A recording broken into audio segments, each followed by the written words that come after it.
Tonight, one of Auckland's favourite drag queens reveals her secrets.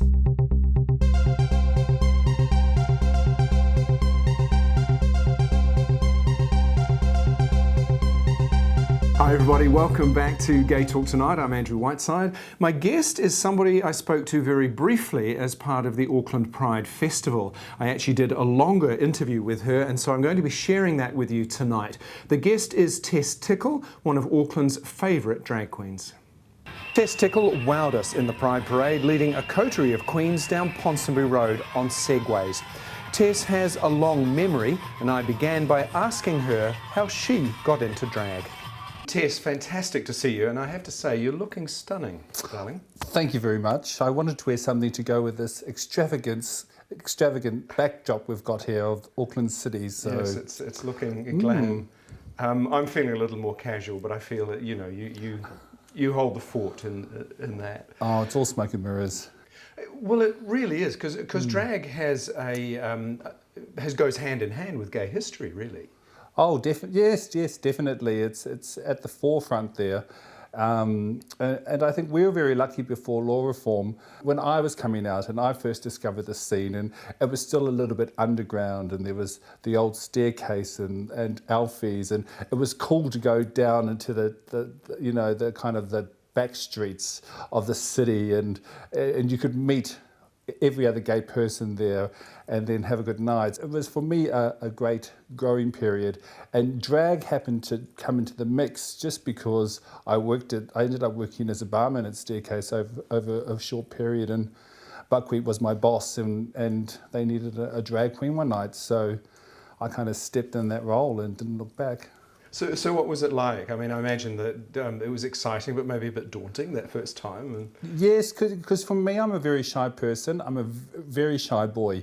And I grew up, you know, from a Catholic boy. You know, I went to a Catholic school, all-boys school, and was very shy because I knew I was gay and I was picked on for being a puff at school. And so you kind of, you withdraw from everything. And so I ended up discovering the gay scene and my friends, and then drag was like suddenly it opened this door of another personality, and it kind of it was confidence and just really gave me a second chance at attacking life, and so you know, sometimes it's good, sometimes it's bad. Most of the time it's good, and I never tried to be ugly about it, you know. I never tried to be.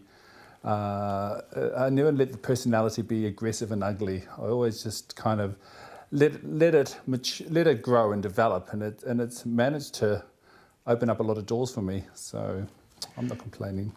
No, and it's fantastic, and I know that you know, some of the drag queens in Auckland who are at the top of the game are really nice people, and they fulfill a role in our community. It's almost like, because I know I've talked to a number over the years, and it's almost like you become aunties, you know, these people share things with you when you're in drag, because you do fulfill a role. Depending how you look at it and how your personality is, people who generally like your personality, you get more long-term work out of it, or you know, people will trust you more. The nicer you are, the more work you'll get, put it that way. Working in Sydney, I was there for 15 years, and you know, with the scene over there, it's kind of quite cutthroat, and I just found if you just got along with everyone, and you just, you know, you enjoyed your work, and you didn't get sucked into the bitchiness of it all, you ended up having a longer drag career there, you know. And you get back what you put out, though, don't you? Oh, ultimately. Definitely. But going back to the auntie thing, yes, that's happening. That only happened when I moved back to New Zealand, really, the whole auntie thing, and people wanting to kind of, I guess, get advice and ask me for advice and ideas, and I do feel like, you know, sometimes the auntie role is a little bit old for me, but I don't mind it. It's done in a good way. But yeah, there was a little bit of an auntie role model-y thing happening, but you know, that's good. On a typical night when you're going to go out and perform, How long does it take you to get ready? What's involved? From the minute I get into the shower and shave till the minute I walk out of the house, head to toe with everything on, it takes 2 hours, about 2 hours.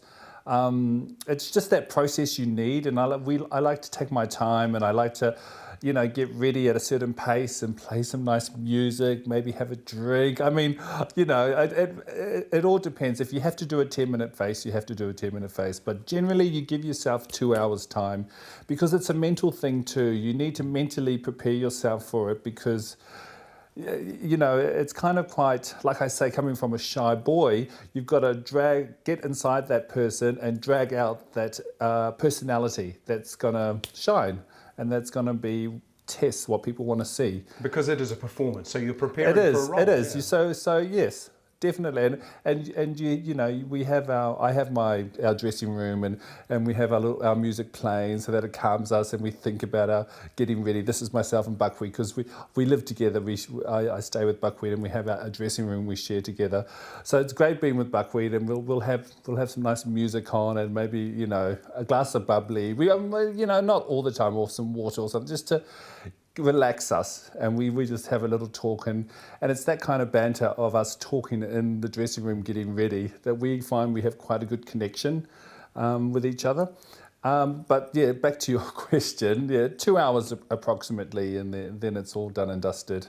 Yeah, that's not too bad. No, it's people always ask about the makeup. How long does the makeup? That takes probably 15 minutes. It's just all the other bits that you've got to get together that take a little bit longer. Obviously, it's a business for you as well, and it's great you've got an income, because I can imagine that it's quite expensive to maintain this, the costumes, the hair, the jewellery, etc.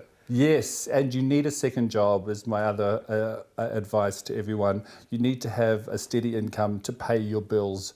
But by all means, yes, drag isn't cheap, and like maybe 20 years ago, you could do drag on the smell of an oily rag.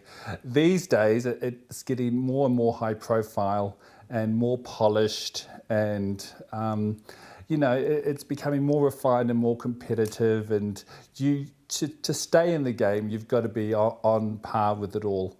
But that's not saying you need to spend a whole lot of money. There are a lot of creative ways of doing a drag look on a budget. You just have to be very clever about it. But yes, when you do start working constantly and you're in the scene, you do tend to spend more money on Tess rather than my boy side, who always suffers in the end, gets the leftovers, but Tess gets all the good outfits and the costumes and everything. As well she should, though. Yes, but sometimes I kick myself for thinking, oh, you've got to look after Anthony as well. Tess, thank you so much. Great. Okay. Really, really good having you here. Cool. Thank you. Well, that's the end of another show. A quick programming note, GayTalk Tonight will be moving to fortnightly shows for the next 3 months. So I will see you in a couple of weeks.